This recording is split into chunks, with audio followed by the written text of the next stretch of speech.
நானும் எங்கள் 2 பசங்களும் வயலை சுற்றி பார்க்கலான்னு போனோம். அப்போ சுற்றி பார்க்கலான்னு போயிட்டு இருக்கும்பொழுது திடுதிப்புன்னு பசங்க ஒரு காயை பிடுங்கி கொண்டு வந்தானுங்க. இது என்ன காய்ப்பான்னு கேட்டாங்க. இதுக்கு என்னடா தெரில அப்படின்னு சொன்னப்போ அதுக்கப்புறம் சொன்னாங்க இது பட்டாசு காய் அப்படின்னாங்க. என்னடா பட்டாசு காய்ங்களா திடீர்னு எச்சு துப்பி அதுக்கு வெடிக்க வச்சு காட்டானுங்க. அது பட்டுன்னு வெடிக்குதுங்க, நல்லா சத்தமாக வெடிக்குதுங்க. இது தண்ணியில் பிடுங்கி போட்டு பசங்கள்லாம் முன்னையெல்லாம் விளையாடுவாங்க. அப்போ தண்ணியிலே அதை அடிச்சுட்டு போய் நிறைய இடத்துல முளைச்சி அதனுடைய செடியெல்லாம் பரவுங்க. இந்த மாதிரி தாங்க நிறைய செடி நமக்கு விதையை பரவக்கூடியது.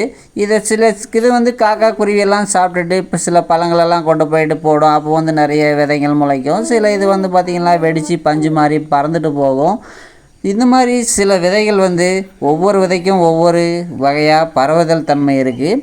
இது வகை பார்த்திங்கன்னா நமக்கு தண்ணியில் பரவக்கூடிய விதை. இதை நாங்களும் சின்ன வயசில் விளையாடிட்டு இருக்கோம். இந்த வீடியோ பிடிச்சிருந்தால் லைக் பண்ணுங்கள், ஷேர் பண்ணுங்கள், சப்ஸ்கிரைப் பண்ணுங்கள்.